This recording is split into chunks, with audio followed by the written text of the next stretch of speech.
Tonight, act in time. President Zelenskyy warning to Europe ahead of crunch talks between Ukraine, Russia and the US over ending the war in Ukraine. It comes as the Danish Prime Minister thanks Sir Keir Starmer for his strong support over Donald Trump's threats to annex Greenland. He says that Europeans must stand together. Meanwhile, back here, time for the King of the North. A suspended Labour MP resigns, clearing the way for a leadership rival, Andy Burnham, potentially to return to the Commons and maybe even challenge the Prime Minister. Plus, the House of Lords votes to back a ban on social media for under-16s. We'll hear from the former Schools Minister, Lord Nash, who says that children's use of apps is societal catastrophe.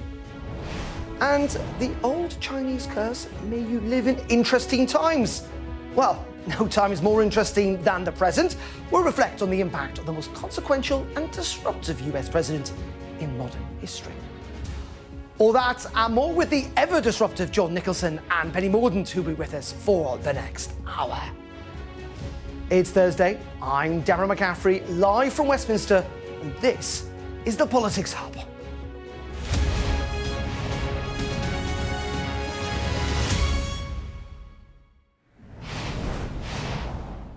A very good evening. First tonight, Volodymyr Zelenskyy has hit out at his European allies, accusing them of avoiding taking action. In an extraordinary speech in Davos, the Ukrainian president called Europe a kaleidoscope of small and middle powers and said they look lost in their approach to dealing with Donald Trump. The address came shortly after he had met with the US president and echoed the language of the man in the White House. Well, further talks on the future of the war in Ukraine are set to take place tomorrow, with Zelenskyy announcing the first trilateral meeting between Ukraine, Russia and the United States of America. Well, our correspondent Paul Kelso caught up with Donald Trump in Davos, and this is our first report tonight. What is your plan for Ukraine? What will you say to Volodymyr Zelenskyy today? As you know, today I meet with the president and we'll be discussing it. We're meeting with President Putin today or tomorrow, and some people are going over. And I think they're getting close. A lot of people are being killed. We got to get it done. Well, following that meeting between the two leaders, President Zelenskyy did not hold back when it came to action from European allies. Too often, Europeans turn against each other, leaders, parties, movements, and communities, instead of standing together to stop Russia, which brings the same destruction to everyone. Instead of becoming a truly global power, Europe remains a beautiful but fragmented kaleidoscope of small and middle powers. Instead of taking the lead in defending freedom worldwide, especially when America's focus shifts elsewhere, Europe looks lost, trying to convince the US president to change. But he will not change. President Trump loves who he is, and he says he loves Europe, but he will not listen to this kind of Europe. Volodymyr Zelenskyy speaking there in Davos. Well, we've just heard from the US president, who yet again has taken to Truth Social in the last couple of minutes, saying that it was an incredible time in Davos, that the Greenland structure is being worked on and will be amazing for the USA, and that the Board of Peace is something that the world has never seen before. Very special. So many good things happening. That's what Donald Trump has had to say. Let's go to the United States now. Join our US correspondent David Levins, who is in Washington for us. And as you can see, Deborah Haynes is in Kyiv, our defence and security editor. Deborah, first of all, let's go to you. Just talk us through what you have made of the dynamic in Davos today with President Zelenskyy. Well, I mean, his language to his allies, like you say, the gloves were really off, weren't they? Not making any effort at all to hide his frustration at the fact that Ukraine and Europe are still being buffeted by external powers when it comes to decisions over their future. For the president, he's about to see his country enter the 5th year of Russia's full-scale war here. I'm in Kyiv, and the city temperatures are well below zero. Much of the city here is without power, without heating, without water. The same is true across the country because Russia has been targeting the power infrastructure as part of its war, bringing the front line into people's homes. And for Volodymyr Zelenskyy, yes, he is absolutely going along with Donald Trump's push for peace talks. Donald Trump's envoys are going to be in Moscow meeting with Vladimir Putin tomorrow. There's also going to be, for the first time, these trilateral conversations between officials from the US, Ukraine and Russia. But Zelenskyy needs his European allies to be strong, and at the moment they really are not stepping up to the mark as far as the Ukrainian leader is concerned, and that's why he's talking about Groundhog Day, that 1990s film which saw Bill Murray stuck in the same day in a doom loop nightmare, and Ukraine's leader saying that that's how it feels with Europe, with the UK, France, Germany, all his European allies talking about the need to confront Vladimir Putin, yet avoiding meaningful action that can change their destiny. OK, Deborah, live for us there in Kyiv. Thank you very much indeed. Let's go to David Blevins, who is in Washington. US President is on his way home. He's portraying Davos, David, as a success. What's your take on what's been a pretty whirlwind 48 hours? Well, Darren, like the rest of the world, really, sometimes it's hard to know if it's by design or default, but there does appear to be some significant movement on important issues as a result of the President's contribution to the World Economic Forum. I think we've seen over the last few days the extent to which the world revolves around Donald Trump and the extent to which he is influenced by validation. If we just look at some of those issues, the NATO General Secretary Mark Rutte gave us something of a masterclass on how to massage the ego of Donald Trump, effectively allowing him to present as the framework of a deal what appears to be little more than maintaining the status quo on Greenland. Then today we saw 19 world leaders queue up patiently to have their photograph taken with him as they signed up to the Board of Peace in Gaza. More validation. And then Volodymyr Zelenskyy, the Ukrainian leader, adopted the same approach, comparing the weak approach of the Europeans in terms of Greenland with Donald Trump's strong approach to Venezuela. He said Maduro is on trial, Putin is not on trial, and described Europe as a salad that has been spiced to some extent by the enemies of Europe. So he, in other words, was also validating the President of the United States. And we're seeing the difference that makes, because Donald Trump has gone onto the world stage and reminded the world that America is a dominant player. He's also demonstrated, I think, once more that he is the disruptor in chief. And whether you love him or loathe him, he feels he's achieved what he set out to do. OK, David, live for us there in Washington, and Deborah as well in Kyiv. Thank you very much indeed. Well, let's speak now to Jim Townsend. He's the former Deputy Assistant Secretary of Defence for European and NATO policy at the Pentagon. Very good evening to you. It has been quite the week. Let's step back a little. Sometimes it's important to do that, isn't it? Where do you feel we stand or sit, if you like, on this Thursday evening? First of all, in regard to the transatlantic relationship? Well, it's a great question, and I think your reporters covered very well the situation that we're in. The transatlantic relationship has been bruised, if not ruptured, like Mark Carney said in his speech a couple of days ago at Davos. I think for sure NATO will not return to being what it was a month ago, or 2 years ago, or 10 years ago. I think there is a feeling within the alliance among the allies of distrust. I think there's a feeling that the U.S. isn't committed, and there seems to be this growing talk within the European nations that they need to come together, like in the coalition that we see working Ukraine right now, but a broader mandate to be an option for Europe in case something needs to be done and the U.S. has either walked away or has or NATO isn't able to take action. So there seems to be an understanding among Europeans that the situation can't stay the way it is, that their leader has moved on, at least for the next 3 years, and that action must be taken. But what action? And that's what your reporters have pointed out. Who's going to be leading Europe now?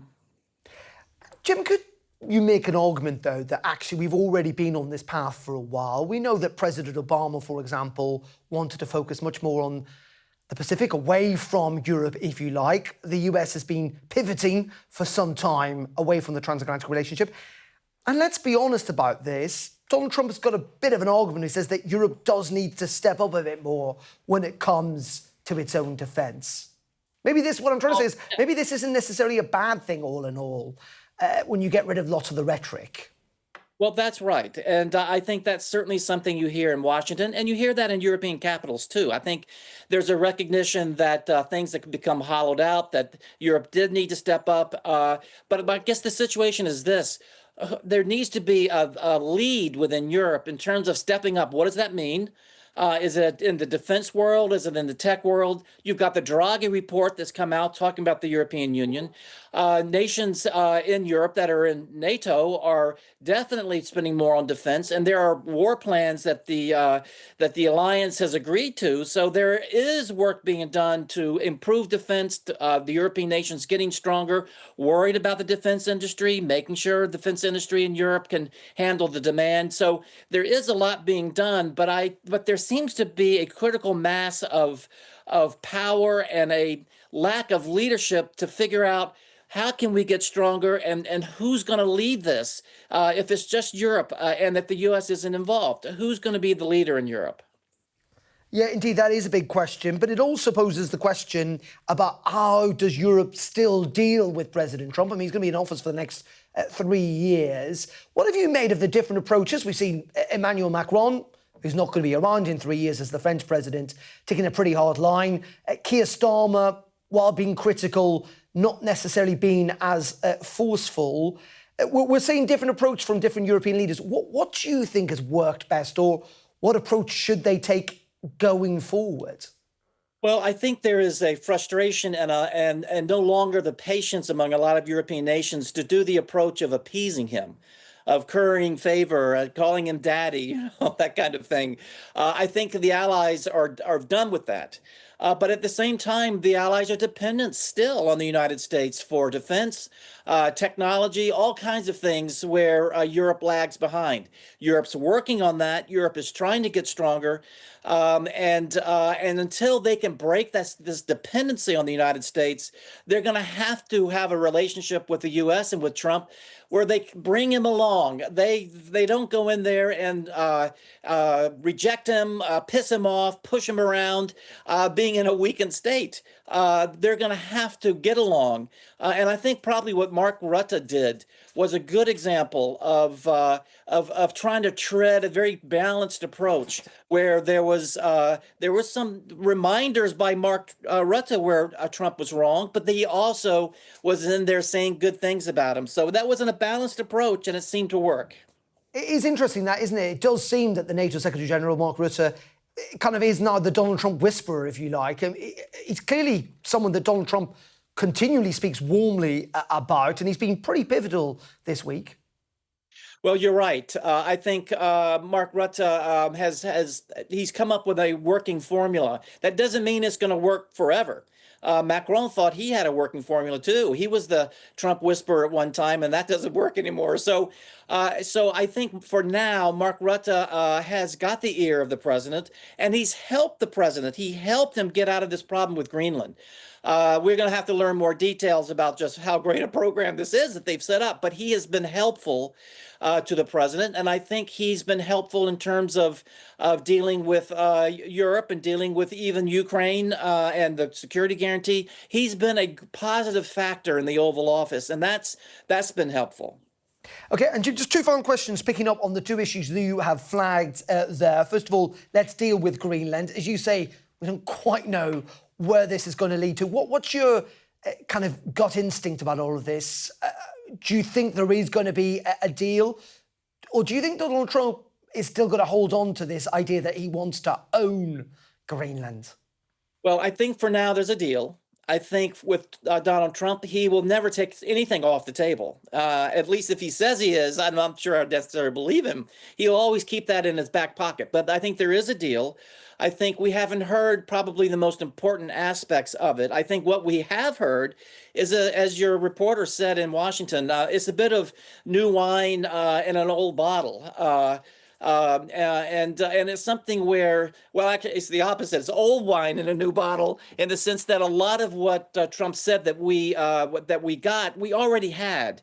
Getting little parcels of Greenland where we would have sovereignty in order to build a base, that's all part of putting a base down anywhere in Europe. That comes with it. So it's not like there's something new there. But I believe, given that this was Mark Rutte being involved, I think there was a NATO card played here as well. And I don't think they could announce anything because Rutte's going to have to get approval from the NAC, or the North Atlantic Council, there at NATO. But I bet you there's going to be some type of NATO command structure, an Arctic command structure, a NATO presence on Greenland, because they talked about this in terms not of Greenland, but of the Arctic region. And that's something that NATO has already said it needed to pay more attention to. It was going to do more. And I bet this is part of a program already in motion at NATO that's now going to feature Greenland, feature maybe a NATO presence there, and a larger U.S. contingent as part of that NATO presence. That's my guess. We'll see what happens. OK, we will. And we've run out of time to talk about Ukraine, but it's another big issue that obviously there's a lot more detail to get pinned down in regards to that. Jim, appreciate your insights tonight. Jim Townsend there, joining us live from Washington.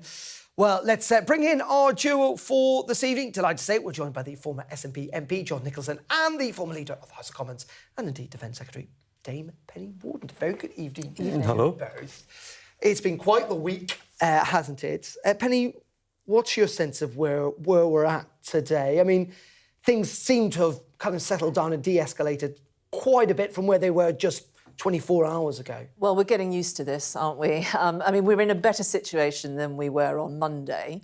And I think when we have difficult weeks like this, it's always good to remember our common interests with the United States, our common enemies, and also that we are codependent. I have long spoken up about how we're not spending enough and we've been reliant on the US in that respect for too long.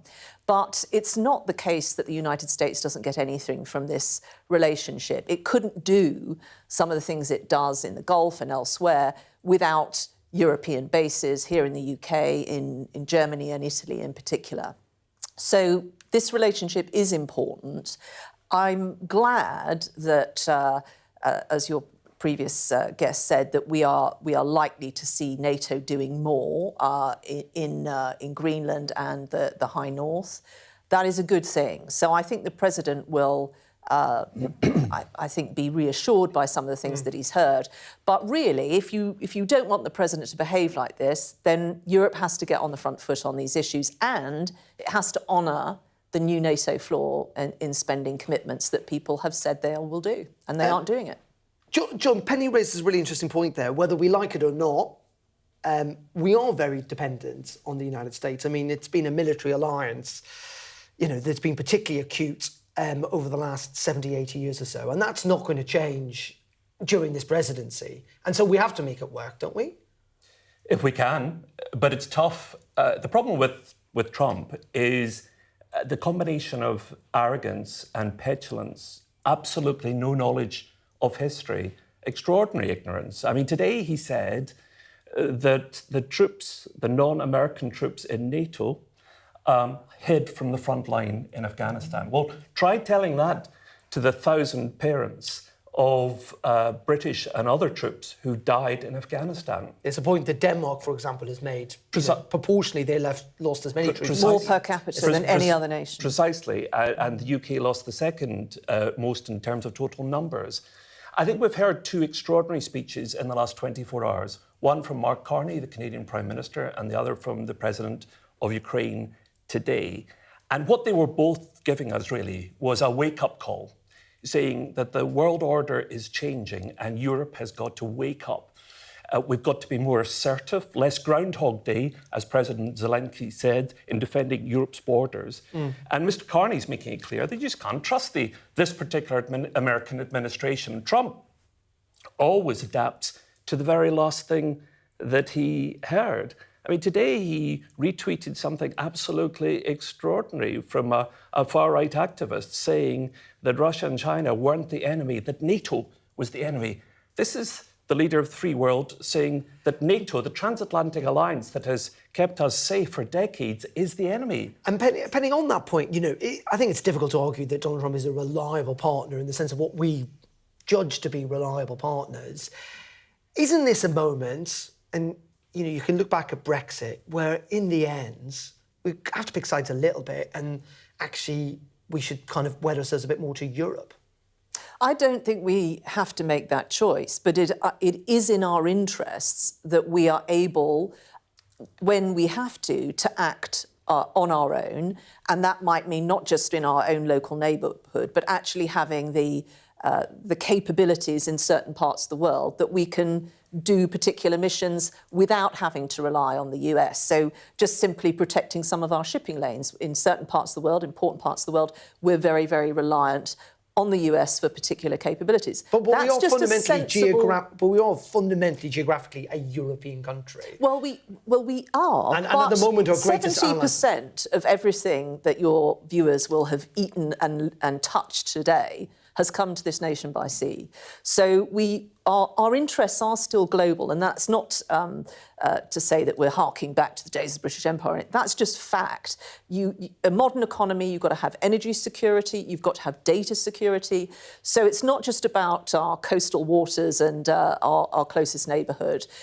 It's much more sensible for allies who have shared interests and shared enemies to work together on these things. But we are not doing enough. There could not be a worse time for Brexit, where we've isolated ourselves from our nearest neighbours. This is a time for solidarity. This is a time we haven't isolated we've very much ourselves. Isolated ourselves. No, we're not. Well, I believe so we've got a different view on that. I believe that we have. That's certainly what our European partners think. We need to be drawing closer to the Europeans. Brexit was a mistake, but we are where we are. We need to be spending more on conventional weapons. We need to be defending the North Atlantic. We need to be listening to Poland and the Baltics, who appreciate just how dangerous Russia is. We need to be defending ourselves. It's another reason, of course, wasting money in Trident is so ridiculous. We need to be doing what the Norwegians are doing, arming ourselves heavily to defend ourselves with conventional forces. OK, just in one word, John, that you have to say that Keir Starmer actually strategy this week of, not rushing to kind of shout at Donald Trump was probably the best strategy? I'm not sure Keir Starmer has a strategy other than to be as obsequious as possible to the American president and then get threatened with tariffs. Does it work? I don't think so. OK, for the moment, Penny, John, thank you very much indeed. You are watching the Politics Hub here on Sky News. Coming up in just a couple of minutes, we'll be back with politics here in Westminster as Andrew Gwynne is set to step down as MP. It's going to trigger a by-election, but could that pave the way back to the Commons for the so-called King of the North, Andy Burnham? Talking about that and lots more after the break.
The best thing about being a Sky News journalist? They call him the king of the jungle. Being a Sky News journalist. Yusra Al-Baghir has this report. And this is what's left of it. As a woman of colour, how did the Harris campaign speak to you? People risk their lives to speak to us for this report. Mr. Zuma, Sky News. We're trying to see as much as we can. Now, let's turn to the Labour Party, because the former Labour Minister, Andrew Gwynne, has announced that he will stand down as an MP. Now, potentially that could be the way for Andy Burnham to return to the Commons via a by-election. Andrew Gwynne, of course, was suspended from Labour over offensive WhatsApps, and he'll soon retire from his constituency, Gordon and Denton in Greater Manchester, on medical grounds, which is going to then trigger that by-election. Well, if the Manchester Mayor, dubbed the King of the North, runs for the seat and wins, there's a lot of ifs here, he'll become an MP. That, of course, could be the first step on the road to challenging Sir Keir Starmer for the Labour leadership. Well, here is what the current Prime Minister, that is Sir Keir Starmer, had to say a little earlier. It was a very early stage, and the National Executive Committee of the Labour Party will set out the process in the usual way, as it always does for by-elections. Andy Burnham is doing an excellent job as Mayor of Manchester. We work very closely together. Last year, we were responding together to the terrible attack on a synagogue in Manchester. More recently, we've been working together on the Northern Powerhouse rail. And I think Andy would acknowledge that working with this government has been much better than the experience he had of working with previous government. Well, let's speak now to Burnham backer. That's the Labour MP, Carl Turner. Carl, very good evening to you. So, what do you reckon? Is Andy going to throw his hat in the ring? Well, I don't know if I'd be described as a Burnham backer. I'm a Labour MP who knows Andy Burnham well. I'm a supporter of Keir Starmer, as it happens, and a supporter of Keir Starmer continuing as the leader of the Labour Party and Prime Minister. But what I do say is what the Labour Party needs to be concerned about is finding a candidate who can win a by-election seat. And with the way the polling is at the moment, it's going to be a struggle for the Labour Party, no matter who the candidate is. So if we've got the King of the North wanting to stand in that Greater Manchester region seat, then we ought to be supporting Andy Burnham as the candidate. I think the NEC are entitled to apply the party rules. I think they could stop him on the parity point, which means there's not enough female MPs in Parliament. Therefore, they ought to go for a woman-only shortlist. And they can probably stop him on the fact that he needs to apply to the NEC for permission as a regional mayor to fight a by-election as a parliamentary seat. But what I would encourage people to think about is the politics. Can we win the seat? Who is the best candidate to provide that opportunity for the Labour Party? I wouldn't worry about leadership contests. I don't think that's in Andy Burnham's mind. I've not spoken to him in recent days, but I have in the last few weeks. We'll come on to that in a minute. It may not be on his mind right now, but it certainly has recently. But let's talk. You'll understand these constituency politics better than I will or others. When you say you're frankly saying it's going to be a bit tricky. This by-election could be quite tricky for the Labour Party. I think at the moment they've got a 13,000 seat vote majority. I think according to the polling in that seat, we would probably win. But it's going to be tight. The Reform would come second, according to the polling. But look, any by-election for the Labour Party at the moment is going to be tough. Let's be honest about that. And I think we should be concentrating on finding candidates that can actually win and not worrying about for you. So just because that candidate for you, the guy or the person, sorry, I should say, who is most likely to win that seat as we sit here right now is Andy Burnham. Probably, yes. I mean, there is a local candidate, Bev Craig, who I think is the leader of the council there, who might be a good candidate as well. But actually, you know, everybody calls Andy Burnham King of the North. If we have the King of the North willing to stand, I'm not sure he is, but if we have the King of the North willing to stand, we ought to be encouraging him, not trying to stop him. Well, but there isn't a problem here, though, Carl, all in all. Actually, this will turn out to be bad news for the Labour Party. Maybe you could make that argument. In essence, if Andy Burnham stands, if he wins, What are we going to spend the next couple of months talking about? You know this, I know this, we all know this. We'll then continuously talk about when's Andy Burnham going to potentially challenge Keir Starmer for the leadership. It will just endlessly turn into a leadership speculation contest. Maybe the best thing for the Labour Party is if he doesn't run at all. Well, and then we lose the seat, potentially. I mean, look, that's just daft in my view. Look, there doesn't need to be any speculation. We have a leader of the Labour Party. We have Keir Starmer as the Prime Minister. Pretty clear of criticising Keir Starmer in the last 6 months. Well, he's not going anywhere, Keir Starmer. I had a text conversation with Keir Starmer last night. He was in good spirits. He was fairly positive.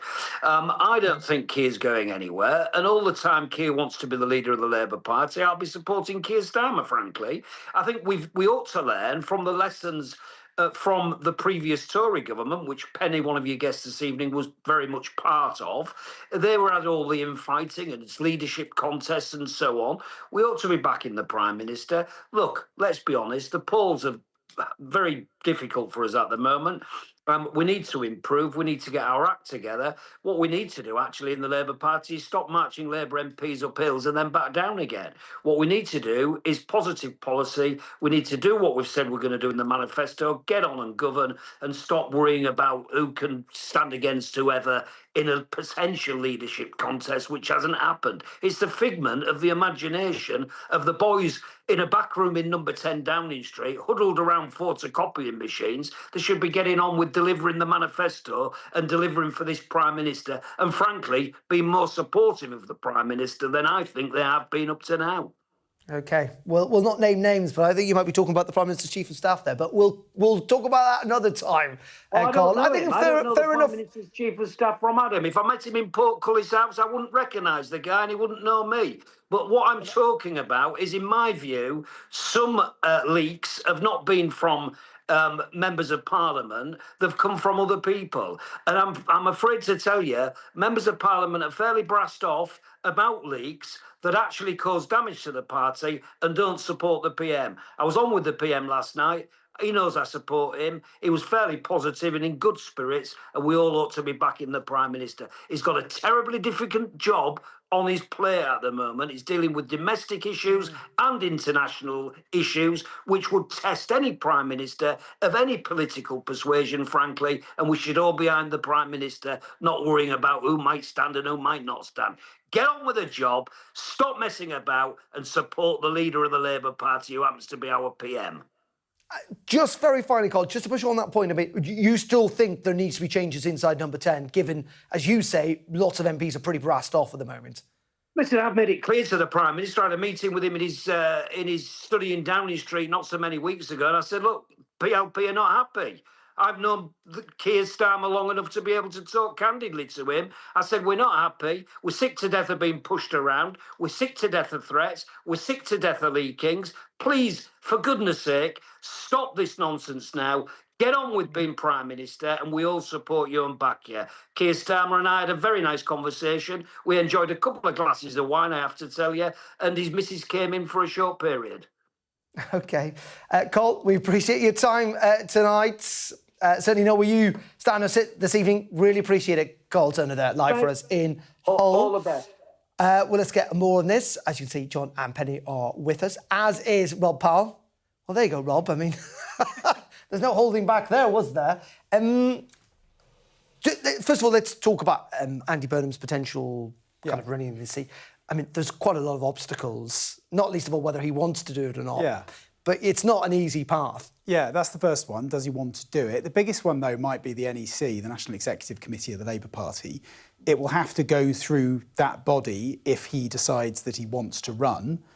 And look, if they want to block him, they will find a way to block him. Talking to one NEC member today, they said, look, they could decide that they want to have an all-women shortlist. And that obviously is a way of, you know, rightly getting more women into Parliament, but it would also be quite a canny way of blocking Andy Burnham out using a device that's hard to kind of argue against, if you like, especially from the Labour side. But it would then expose, particularly if Andy Burnham made it clear he wanted to run, kind of the divisions. I mean, it almost then looks like Keir Starmer is running scared, if you like. Yeah, no? it sort of reminds me of a well-known TV show that's been capturing the nation at the moment. I think Keir Starmer can either decide... we can call it traitors. We've had a lot of allowed to use the we name. spent last Thursday talking about Robert Jenrick and traitors. I think Keir Starmer can either decide to sort of let Andy Burnham live and run and risk him coming back at a later date and killing him, or he can try and block him and kill him now and risk being banished by the rest of his colleagues now. I think that's the risk. There's no good option for Keir Starmer at the moment. Ultimately, though, we'll have to see what Andy Burnham decides, I guess, he wants to do. I mean, he might take soundings, decide that there's no route to this, decide that you are talking about, if he did get elected, having to have a Manchester mayoral election, which would cost the Greater Manchester Authority millions of pounds, would cost the Labour Party a pretty penny to contest as well. If he does stand, you have to think that Reform would throw everything at that seat. They polled pretty highly last time round. Zach Polanski was born in Greater Manchester, which has not escaped the notice of some this afternoon. Do they try and run there as well? They did pretty well in the last election. So, it's not easy. It's not easy, right? And it's a big risk. But ultimately, if you're Andy Burnham sitting there thinking, I want to be Prime Minister, are you going to get a better chance than a Greater Manchester by-election that's dropped in your lap at this point? Is there going to be another one of them in the next few years? Probably not. The problem with Andy Burnham is he's wanted to be Prime Minister since 2010 and somehow has managed to mess up every chance of the leadership election since then. Anyway, let's bring in the panel. Penny, John with us. What do you make of all of this? It's not going to happen. I'm going to stick in my neck out. It's just not going to happen. No one's holding back their views tonight. Can you imagine what the campaign would be like? Yeah. Fed up with Starmer, vote Labour. It'd be like a Tory campaign, wouldn't it? I mean, I think that there's a lot of excitement about this, and there'll be a lot of airtime taken up with it. And he may be right that this is some genius triple spin from Number 10 to remind everyone why this is a bad idea. But the campaign would be so mad, I just cannot see it coming to pass. The weird thing, John, here is that Carl hit on a good point, which is, I think, not just the frustration of Labour MPs, but the frustration of lots of voters, is they just want to get Labour. They want Labour to get on and govern rather than go through all of this. A bit of that, but the public quite enjoys some of this soap opera as well, don't they? Honestly, how Carl Turner could say the sentence, "The leadership is not on Andy Burnham's mind," without rolling around laughing as he said it. It's lucky he doesn't have a chirpy demeanour to begin with, so he managed to look grave while saying something patently laughable. Obviously, Keir Starmer is on borrowed time. He's going to get thumped in this year's elections. He's going to lose badly in Scotland. He's going to come third, probably in Wales. Who would have thought that? Labour MPs know that they're heading towards a massive defeat at the next general election. Now, historically, political correspondents always used to make the point that Labour is sentimental about its leaders. So even if they know they're coasting towards defeat, whether it's Michael Foot or Gordon Brown or whatever, they stick with them. This might be different. They might be a bit more Tory this time. Remember the Tory leadership election that... well, there's been a few of them. So that Penny was involved in. I mean, it was nasty. One minute she said very wisely that you vote for Liz Truss and you're going to kill off your party. I didn't say that. Next minute... I think the Telegraph did. Well-placed sources. Next minute you endorsed Liz Truss. So it's a funny old business leadership election. It is. I wouldn't rule it out completely. Consumed our politics on one side or another for the last couple of years. For the moment, guys, thank you very much indeed. Rob Powell, thank you.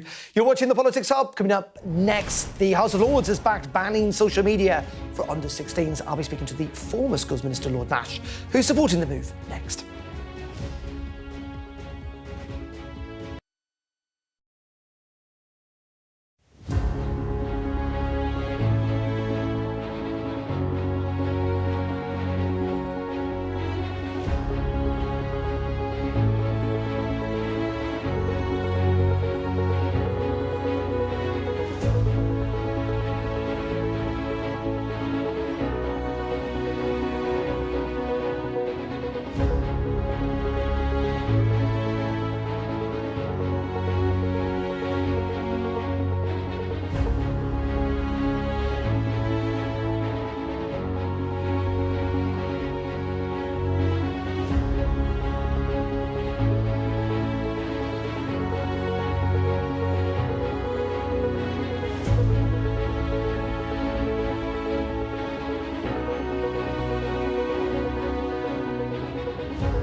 You're watching the Politics Hub here on Sky News. Now, the UK got a step closer to banning under-16s from social media this week after the move was backed in the House of Lords.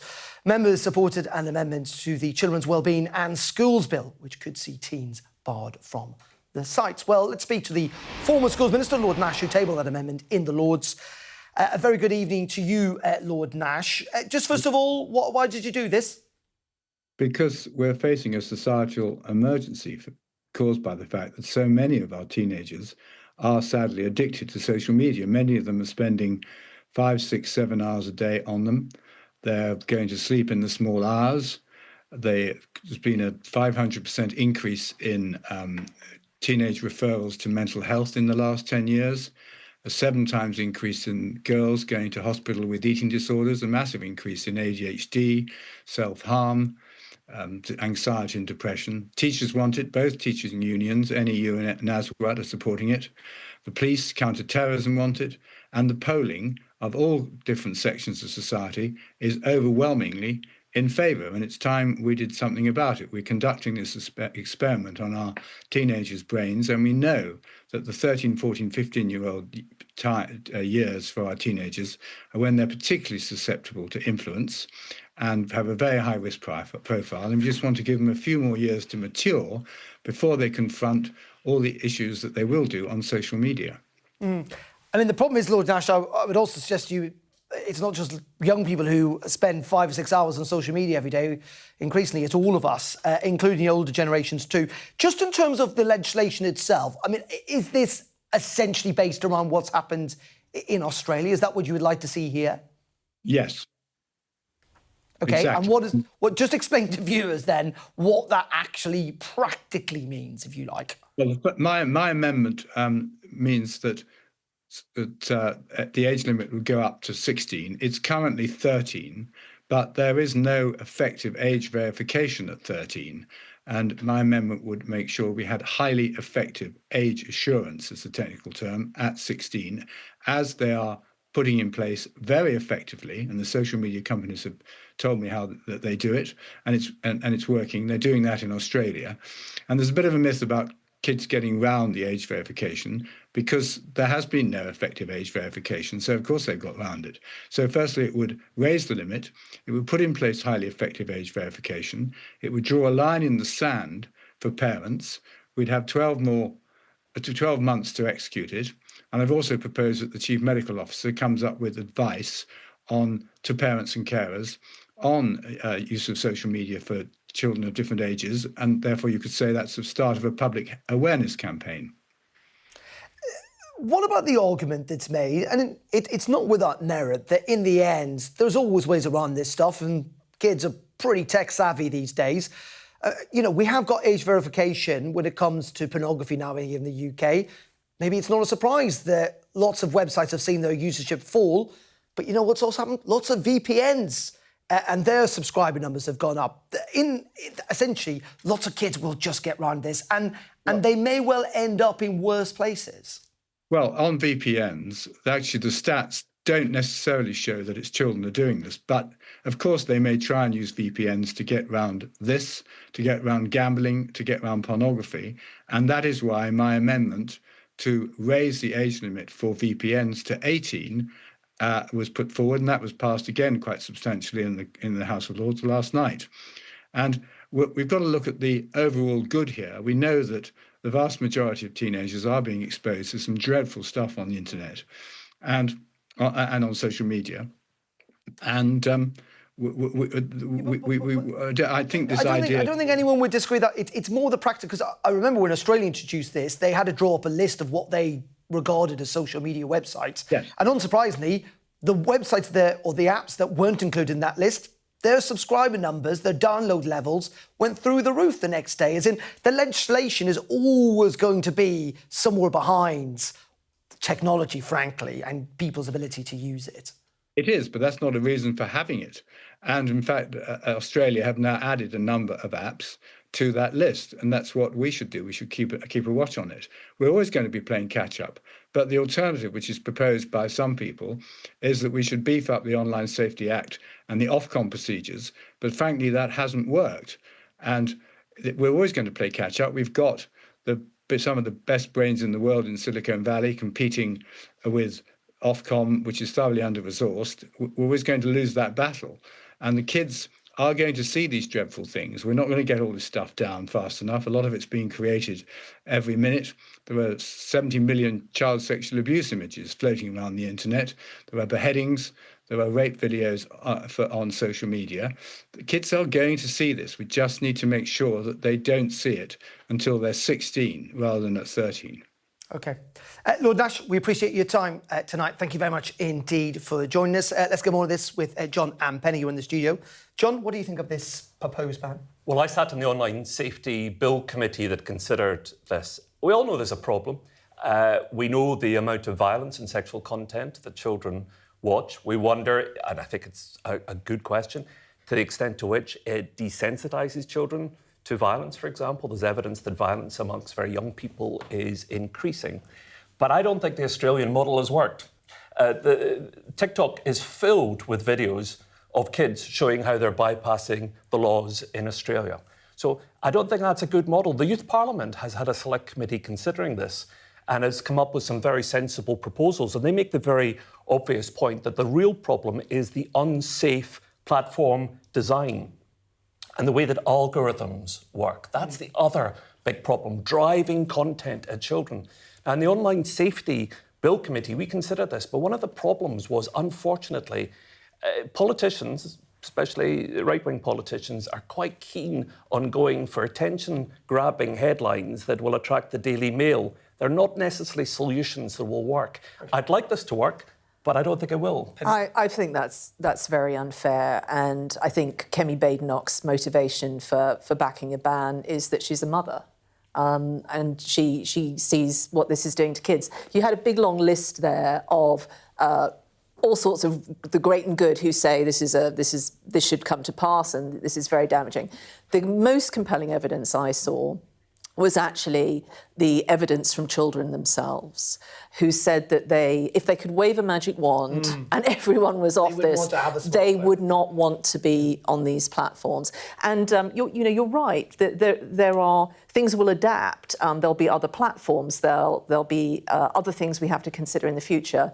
But I just think we're at a point now where we have let our children watch this stuff for years, and it's escalating, it's getting worse. We've got to do something. We've got to take a stand. We can look at what's happening in Australia, as you have, and learn from that. But you've got to start somewhere in this. And I do understand the argument that particularly very vulnerable children might not have the training and wherewithal, so when they reach a certain age, they get into difficulties on social media.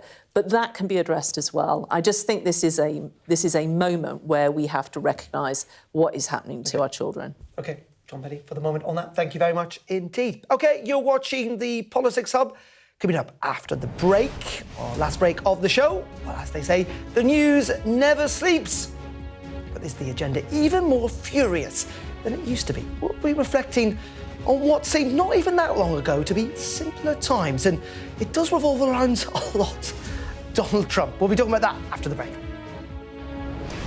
Coming up on the UK Tonight from 8, anger in Crowborough as asylum seekers are moved into a military training camp near the East Sussex town. Plans for a major shake-up in policing, with the number of forces set to be cut. We'll have the details on that. Plus, the 2 Brits up for Oscars for their roles in Sinners, with the vampire horror getting a record 16 nominations. All that and much more coming up on the UK Tonight at 8. There's a lot of firing going on. Can you explain to me why? We're journalists, sir.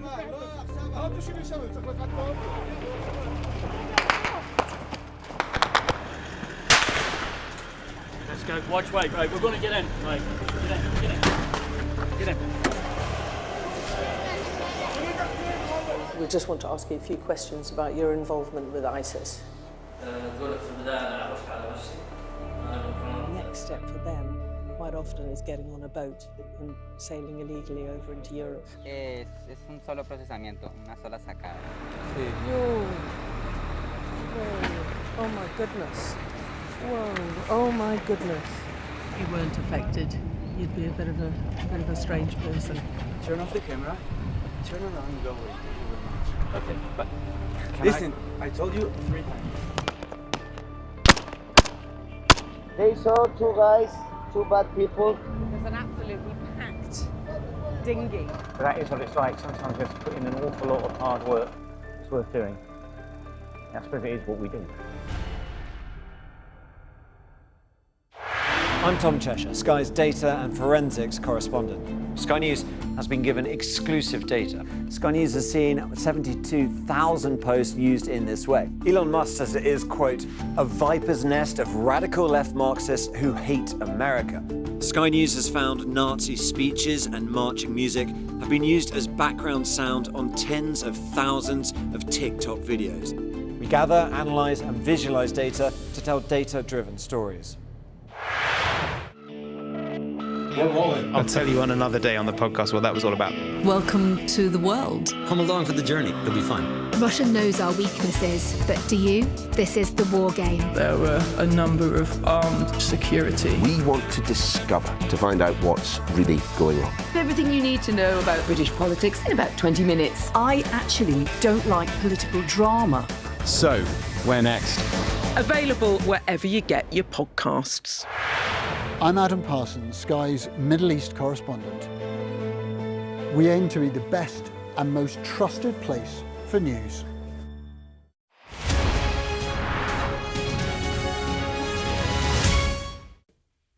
You're watching the Politics Hub here on Sky News. Now, this is my last time presenting the Politics Hub. I know, and what a busy time in politics it has been, from Donald Trump dominating the diplomatic agenda to internal government strife back here in Westminster. It certainly has not been quiet. To celebrate, or should I say commiserate, me leaving the Poll Hub production team have essentially put together one of my reports from my first time here at Sky News. And let's be honest, it's frankly very, very embarrassing. Just have a watch. There are growing fears among vets and rabbit specialists that they're simply not being looked after properly, that they're given a bad diet, kept in small hutches, and that they're not having enough health checks. Well, I'm here in southwest London, where, as you can see, this is luxury accommodation for rabbits. Minnie and Sterling live here. The speaking clock was set up 77 years ago for people who didn't have a watch or access to a clock nearby. That seems almost impossible these days.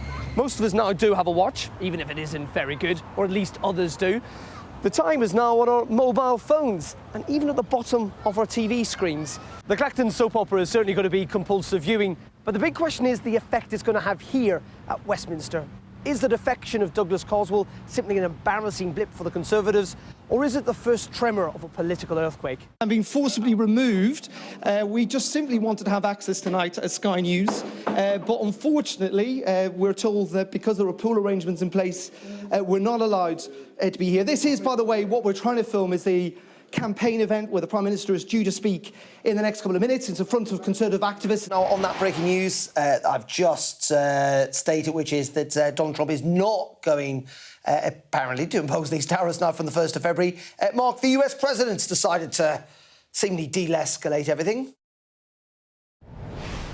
God, it's not fun seeing yourself age on television, I can tell you that. Anyway, Rob's back with us. But it is, on a serious point, and I've been saying this for a while, maybe it's kind of since Brexit, it feels that the news agenda, our ability to just get through stories, has got quicker and quicker. Well, look, news is entertainment now, and that's what people like Donald Trump think. He'll think that he's had a great week at Davos. He's dominated the news agenda. Everyone has been pandering to every word that he has said. That is the environment we're in at the moment. The important thing for our country is we do still have a reputation for being solid and reliable. Our rule book has been stress tested through 1,000 years. And I think these sorts of qualities are going to become more important in a world which looks absolutely bonkers. John, briefly, interesting times? I was once at a rabbit funeral for Watchdog. He was called Floppy. OK. So I had to say to the owner, how much are you missing, Floppy Bunny? The news... It never stops. The news never stops, does it? Were you impressed with my Yeah, I think the first time I met you, actually, was back in 2016, where I was a new producer at the BBC chasing cabinet ministers around. Every time I tried to interview someone, you had a giant cheque that you were trying to get people to sign because of Brexit. Guys, thank you very much indeed. That is it for me on the Politics Hub tonight. And indeed, that's it for me on Sky News, my last broadcast. I'm moving to Canada, to Toronto, in a few weeks. Thank you for watching. Thanks to everyone here at Sky News. Good evening